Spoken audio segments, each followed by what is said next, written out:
Good evening. This lecture tonight is for an undergraduate course on ancient Egypt. It would be for an ancient Egypt survey course. The title of this lecture is Ancient Egypt, the Gift of the Nile or the People. In today's world, ancient Egyptian civilization is referred to as the gift of the Nile. This is because the Nile River is the main source of water for those living in Egypt thousands of years ago. The Nile River is a freshwater river, and so it would have provided drinking water as well as water for farmers to grow crops. The Nile River, unlike other rivers for Mesopotamia like the Tigris and Euphrates rivers, had a regular and predictable flooding pattern that over time the people living around it were able to mark down so they knew about which time of year the Nile River was going to flood again.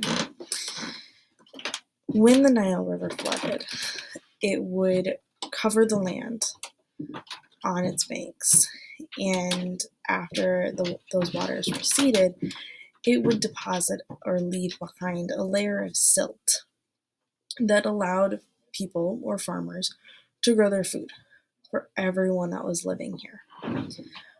What we're seeing with this silt is that it was this really nutrient dense soil. So beyond that area was desert. And without this silt, the people would not have been able to grow their own food.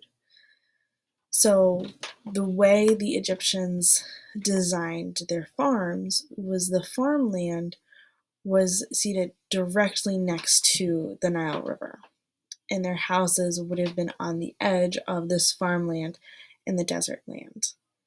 That would have been so that when the floodwaters came, it didn't wash away the houses, but instead would cover that farmland for the farmers, and then they would be able to begin their planting and growing after the flood had ended. This whole process gave us what the ancient Egyptians referred to as the black lands and the red lands. The black lands was that nutrient dense soil where the farms were, right on the river banks. That was that silt because the soil was so dark. And then the red lands was everything beyond that. On either side of the Nile River are two very large deserts. You have the Eastern Desert between the Red Sea and the Nile River. And then you have what the ancient Egyptians called the Western Desert, and today we call the Sahara Desert. Neither one of these deserts have good, reliable water sources that could have supplied the ancient Egyptians.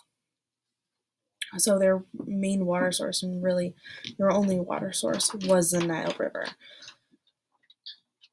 The farmers would have used everything around the Nile River to their advantage. They used the regular and predictable flooding of the Nile to replenish the soil.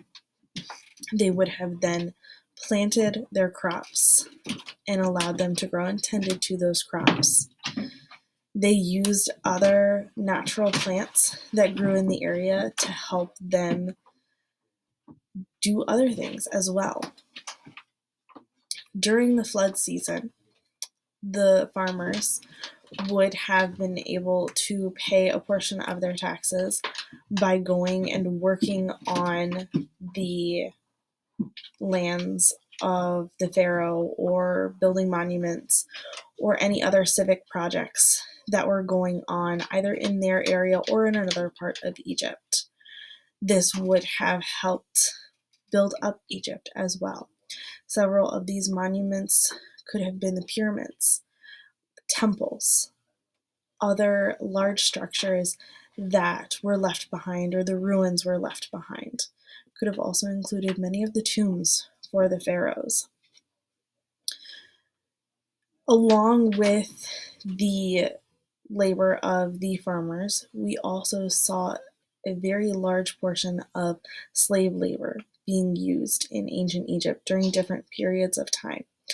Many of these slaves would have been people who were captured during war, and they would have been working for the country. When we are looking at the overall scope of Egyptian history, we are seeing that it's not the Nile River that's building all of these buildings and everything else. It's the people. But the people are using the Nile River. They're using it for their water source. They're using it to help grow food. They're using the natural plants such as papyrus that grow in the area to help advance their civilization. The papyrus plant comes to be used for many different new technologies. Sometimes they will fasten them into shoes. They'll weave it into shoes. They weave the papyrus strands and reeds into baskets. And then they also make papyrus scrolls, which gives us a new type of writing where they're no longer carving into clay tablets. And so it's the people who are using these resources provided by the Nile River in order to enhance and advance their society. You don't see many of the everyday people taking credit for this. However, you do see that the pharaohs would have considered any successes within their reign a part of their success and a part of their achievements. So many times we are seeing the pharaohs taking credit for what's going on in Egypt during their reign. They're taking credit for any good harvests that are happening. They are taking credit for showing off their wealth and power through the building of different monuments, especially in the Old Kingdom of Egypt. We are seeing that the pharaohs are showing off their wealth and power through building these massive pyramids. Pharaoh Khufu's pyramid comes to be the largest pyramid at over 2 million stone blocks, and it is one of the 3 pyramids at Giza, and it is known as the Great Pyramid. When we're looking at this, we can see the wealth and achievement and the power of Egypt under his reign because he did have such a large pyramid, and that would have been expensive. The people of Egypt would have used the Nile River during this time as well, not just for food and water, but as a way to transport these stone blocks. So the Nile River was not only their water source, it was also essentially their highway. The people of Egypt would have to use the Nile River or would choose to use the Nile River in boats to quickly travel upriver, downriver, whether they wanted to go to Upper Egypt or Lower Egypt or even just another city. When we are looking at the geography of this area and where cities are situated and located, most of the cities are located right along the Nile River. They would surround both sides of the Nile River. We do see many more cities up in the Nile River Delta, where the Nile River ends at the Mediterranean Sea. This would have been the area that would have had the most water and the best access, along with access to other civilizations. So it's along the Nile River Delta and even up and down the Nile River that traders would have traveled to bring new technologies, take things from Egypt to bring to other places, and that the Egyptians would have been able to get any other resources that they didn't have from these places.